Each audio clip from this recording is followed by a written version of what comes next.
मिटाने को। इनमें यीशु आया ना, उसने क्रूस पर बलिदान किया, क्या हटाने को? पाप मिटाने को और श्राप। समझते हैं वो तो बोले, पाप श्राप, पाप श्राप।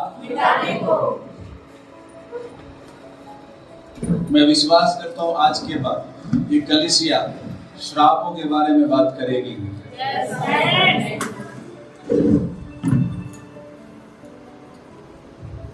आज का टॉपिक क्या है? नई वाचा में हमारी, नई वाचा में हमारी आपकी विरासत है। ये नहीं कि प्रभु आज आपको विरासत दे रहा, 2000 साल पहले दे दिया। कितने साल पहले?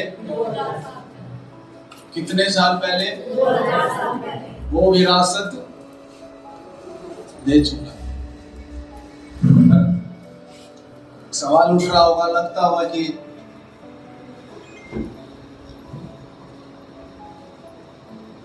फिर मैं वो विरासत क्यों नहीं पा रहा? आज के वचन से आप जानने वाले हैं।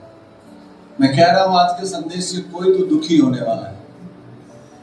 आज के संदेश से कोई तो दुखी होने वाला है। कौन होने वाला है? ये तो तेज से बोल लिया करो, डर तो नहीं लग रहा?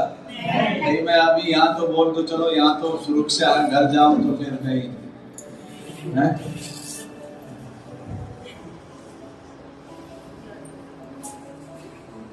मेरी दो प्रार्थना है। वैसे मैं प्रार्थना तो और भी बहुत करता हूँ, पर मेरी एक खास प्रार्थना है। एक ये कि प्रभु तू प्रकाशन उठे, एक अच्छा भोजन दे जो तेरे लोगों को दिया जाए। दूसरा ये कि प्रभु लोग भोजन खाने आ जाए। आमीन। पहली प्रार्थना प्रभु तू प्रकाशन दे, और दूसरी प्रार्थना लोग खा लें। प्रभु के साथ रात को बैठकर मेहनत करके प्रभु से ये वचन मांगता हूँ। 2 बजे के बाद, 2:15 2:30 बजे के बाद ही मैं सोया था, नींद तो और भी लेट आई थी। प्रभु से वचन मांग रहा था, तैयारी कर रहा था कि मैं एक आत्मिक भोजन दूं, लोग खाएं और तृप्त हों। 2 प्रार्थनाएं आप भी करना। प्रभु प्रकाशन उठेल और लोग आए, ताकि वो वचन को सीखे और अपनी विरासत में जीने लगे। प्रभु की स्तुति। मैं नहीं ढूंढने गया,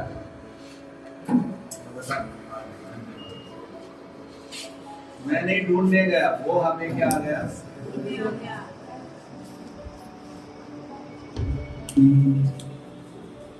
वो मुझे क्या आ गया? ढूंढने आ गया। कितना अद्भुत बात है।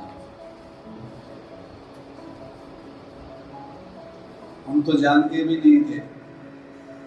यहाँ पर कोई ईसाई नहीं बैठा है। मैं भी ईसाई नहीं हूँ, ना ही मैं ईसाईयत का प्रचार करता हूँ। मैं यीशु का प्रचार करता हूँ। हालेलुया। यीशु मसीह को फॉलो करने वाले। प्रभु की स्तुति। इसका मतलब मैं कोई धर्म का प्रचार नहीं कर रहा, मैं सत्य का प्रचार कर रहा हूँ। आज भी मैं सत्य का ही प्रचार करता हूँ। आमीन। जब तक यीशु मसीह आना ले, या जब तक मुझे प्रभु इस पृथ्वी पर रखेगा, मैं सत्य का ही प्रचार करूँगा। प्योर सत्य का प्रचार करूँगा, खरा सत्य का प्रचार करूँगा। आमीन। नई वाचा में हमारी विरासत, नई वाचा। हम कुछ बातें नई वाचा से सीखने जा रहे हैं। हम नई वाचा में हैं। किसमें हैं हम?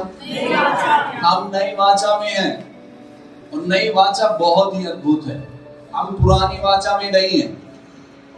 हम पुरानी वाचा में, हम नई वाचा में। ध्यान रखना, कई बार लोग एकदम से बोलते हैं हमें पूरी बाइबल दे दो। मैं आपको एक सच्चाई और एक सही बात बताना चाहता हूँ। अगर आप सही से नया नियम पढ़ेंगे तो आप अपने जीवन में उन्नति करते जाएंगे। आमीन। क्योंकि उसमें नई वाचा है, उसमें नई वाचा है जो यीशु मसीह से शुरू होती है। यीशु के क्रूस के द्वारा वो शुरू होती है। आपके पास बाइबल है तो देखिए, यिर्मयाह 31 का 31।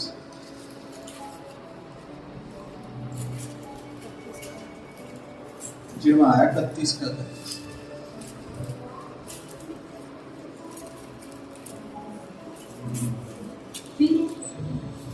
फिर यहोवा की यह भी वाणी है, सुन, ऐसे दिन आने वाले हैं जब मैं इस्राएल और यहूदा के घरानों से नई वाचा बांधूंगा।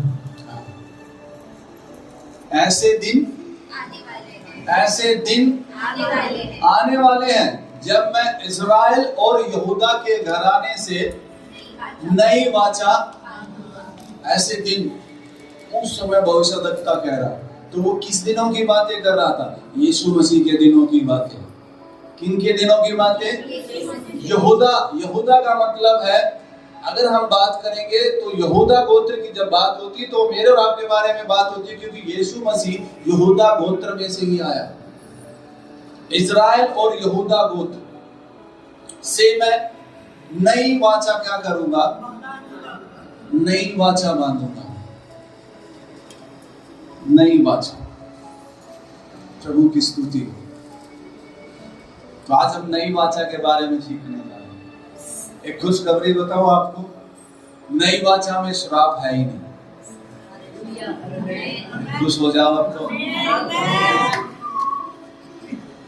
मैंने आपको 2 बातें बता रखी है। प्रभु के घर में आओ, हंसते रहो और उसकी उपस्थिति में एंजॉय करो। आमीन। सबसे बड़ा आनंद यही है। तो अब तो हंस लो थोड़े से। जो बात आ गई उसको साइड में डाल दो, डस्टबिन में डाल दो और जाके निकालना मत वापस।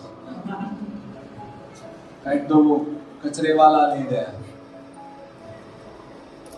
अब आनंद से भरना है। आमीन। प्रभु ने कहा सदा आनंदित।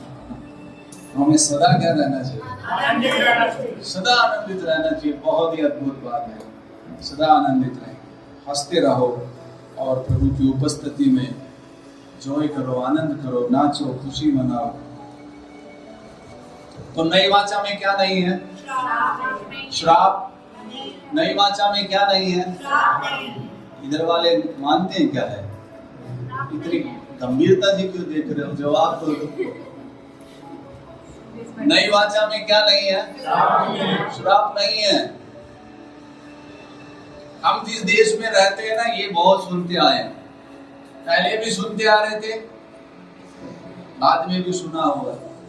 इस कलीसिया ने तो नहीं सुना ना? सुना है श्रापों के बारे में?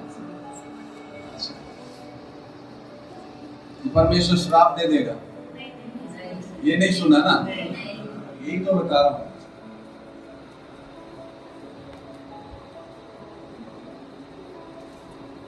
पढ़िए इसका 29 से पढ़िए, इसी का 29।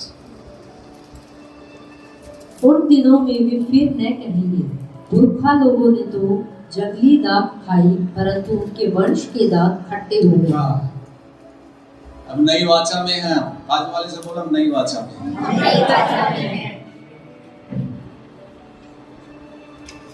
नई वाचा बहुत ही अद्भुत है। इसके बारे में हम आगे बढ़ेंगे। अभी हम नई वाचा की कुछ बातों को देखेंगे।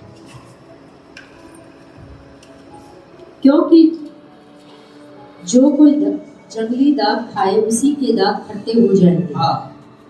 और हर एक मनुष्य अपने पुरखों ने खट्टा खाया और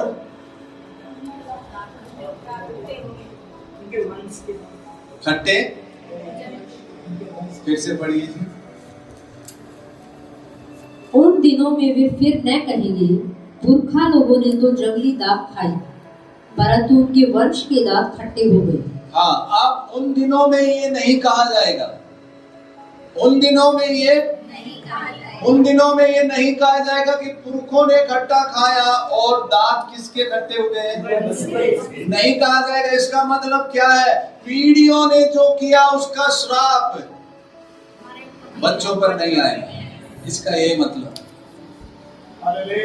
उन दिनों में, किन दिनों में? यीशु मसीह और उसके बाद के दिनों की बात हो रही है। इन्हीं दिनों की बात हो रही है। Hallelujah, hallelujah, hallelujah. प्रभु को महिमा मिले। वचन साफ कहता है। प्रभु की स्तुति हो। नई वाचा अपने घर में लगाए। हमें वो पुरानी वाचा, वो 10 आज्ञाएं अपने घरों में लगाने की जरूरत नहीं है। हमें नई वाचा को अपने घर में लगाना चाहिए। यीशु मसीह ने नई वाचा की। प्रभु की स्तुति। जिसमें श्राप है ही नहीं, जिसमें श्राप, क्योंकि बाइबल बताती है उसने हटा दिया। तो श्राप, पीढ़ियों के श्राप, इनकी चर्चाएं होनी ही नहीं चाहिए। इनकी चर्चाएं नहीं होनी चाहिए। मैंने और आपने जब नया जन्म पा लिया तो अब हम पीढ़ियों के श्रापों में जीने वाले नहीं हैं। पीढ़ियों के श्रापों में जीने वाले नहीं है। नई वाचा में हम आशीषों के भागी हुए। आगे, क्योंकि जो कोई जंगली दाख खाए उसी के दांत खट्टे हो जाएंगे। अब जो खाएगा उसी के क्या होगा? इसका मतलब हर एक व्यक्ति अपना ही जवाबदेही होगा। अब वो नहीं कह सकता उसके कारण मेरे दांत खट्टे हुए हैं। अपनी ही जवाबदेही वो खुद ही देगा।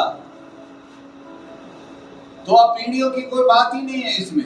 दादा ने ये कर दिया, पापा ने ये कर दिया, इसलिए ये हो गया। नहीं, ये दादा में भी बीमारी थी, पापा में भी थी, और ये पीढ़ियों का श्राप है, इसलिए कुछ लोग बोलते हैं मेरे में भी आ गई। अगर आप मानेंगे तो उसका असर दिखेगा, अगर आप नहीं मानेंगे तो उसका असर। इसलिए आपको नई वाचा की शिक्षा दी जा रही है, इसलिए आपको ये शिक्षाएं दी जा रही है। प्रभु की स्तुति। मेरी प्रार्थना प्रभु से है कि प्रभु मैं शुद्ध वचन, खरा वचन तेरे लोगों को दूं, उसमें कुछ भी मिला के ना दूं, कुछ भी मिला के ना दूं। खरी शिक्षा, मेरी और आपकी भी यही प्रार्थना होनी चाहिए। खरी शिक्षा देने वाली कलीसियाएं खड़ी होनी चाहिए, खरी शिक्षा देने वाले प्रचारक खड़े होने चाहिए। खरी शिक्षा, हालेलुया। तो इस बात को बोलेंगे कि नए नियम में श्राप है ही नहीं, नए नियम में श्राप, नए नियम में श्राप है नहीं, बल्कि बाइबल बताती है वो मनुष्य जाति के लिए श्रापित हो गया ताकि हम आशीषित हो जाएं। आज कुछ अद्भुत होने वाला है, आज कुछ टूटने वाला है। मैं ऐसा बोलूं आपसे, ये अखरोट है, तोड़ दो, ये अखरोट तोड़ दो। निकलेश भाई, ये अखरोट तोड़ दो, तोड़े दो क्या है?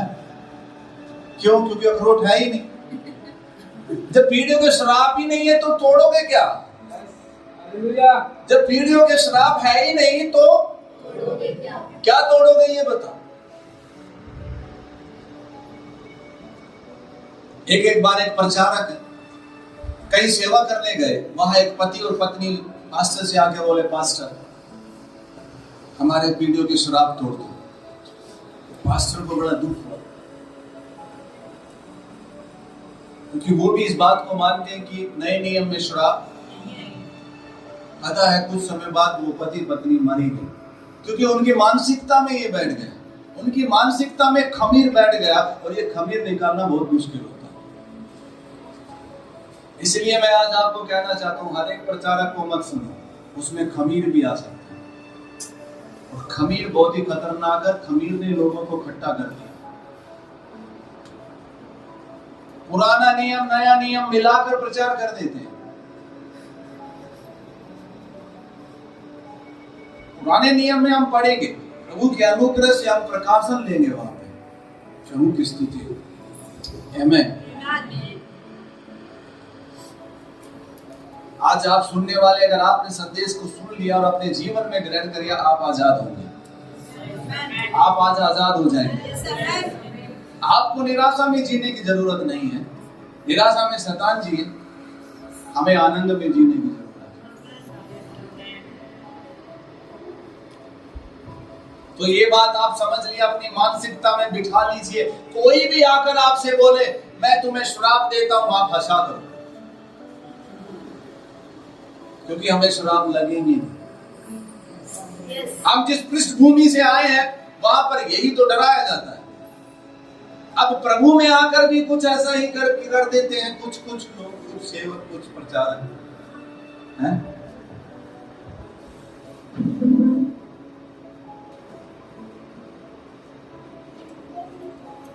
अब हमें डरना नहीं है, अब हमें डरना नहीं है। हम नई वाचा में हैं। हालेलुया। आगे जाकर हम पुरानी और नई वाचा में कुछ फर्क को भी देखेंगे, पर हम नई वाचा में है। आप देखिए गलातियों उसका 5 अध्याय और उसकी 6 आयत। नई वाचा में मुझे और आपको कैसे जीना है।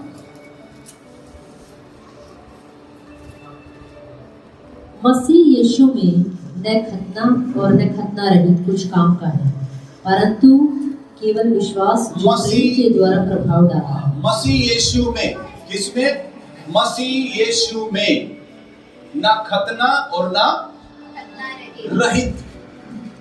खतना यहूदी लोग कराते थे, बाकी लोग खतना रहित होते थे।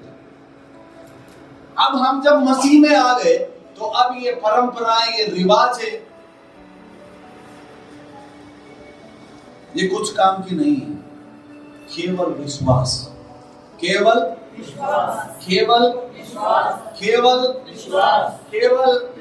नया जन्म पाए हुए भी आज इन चीजों पे विश्वास करते हैं। बच्चा पैदा हो गया, पीछे काला टीका लगा दो, कोई देख लेगा, ठोक लग जाएगा। इसका मतलब अभी वो सत्य नहीं जानते।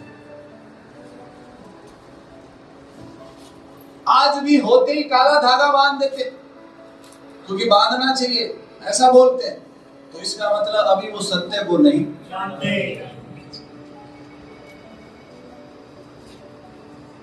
क्योंकि उनका विश्वास अभी इन्हीं चीजों में है। हमारा विश्वास वचन में है। प्रभु की स्तुति। हालेलुया। वचन कहता है याकूब के वंश पर कोई भी मंत्र नहीं चलता, कोई भी मंत्र नहीं चलता है, कोई भी जादू टोना नहीं चलता है। हमारे बच्चों पर कोई टोक नहीं लगेगी। कोई का मतलब कोई नहीं। पता नहीं आज नए कपड़े पहन के बाहर गए थे, सर में दर्द हो गया। उसने बोला था आज आप अच्छे लग रहे। नया जन्म पाए हुए भी ऐसी विचारधारा में रहेंगे, सही नहीं है। दूसरी बात यह है, जब मेरा परमेश्वर काम करेगा तो वो धागा रोक नहीं पाएगा। मैं ये भी नहीं कह रहा भाई मेरा परमेश्वर जब काम करेगा जब आप इस धागे को उतारोगे, नहीं, मेरा परमेश्वर जब काम करेगा धागा उसे नहीं रोक पाएगा। हालेलुया, हालेलुया, हालेलुया, हालेलुया का मतलब प्रभु की स्तुति है। आज कुछ तो मानसिकता बदल जानी है। आज खमीर निकल जाएगा, कहीं से कुछ खमीर थोड़ा बहुत आया हो, आज पूरा निकल जाए। हम नई वाचा में हैं, हम नई, और मैं यही प्रार्थना है मेरी, इस कलीसिया में से जो प्रचारक उठे वो नई वाचा के प्रचारक उठे,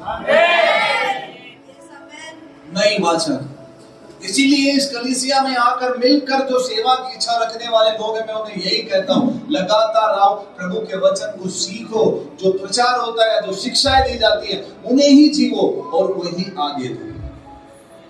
आप आशीषित हो।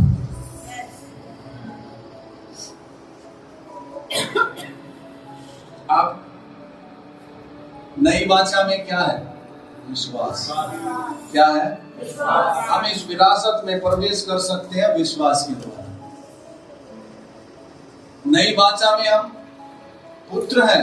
पुरानी वाचा दास को पैदा करती थी, नई वाचा पुत्रों को, संतानों को पैदा करती। तो हम परमेश्वर की क्या है? संतान है। जब याकूब, उस समय में ऐसा वचन में लिखा कि याकूब के वंश पर कोई भी जादू टोना मंत्र, तो परमेश्वर के बच्चों पे तो बिल्कुल ही नहीं चल सकता।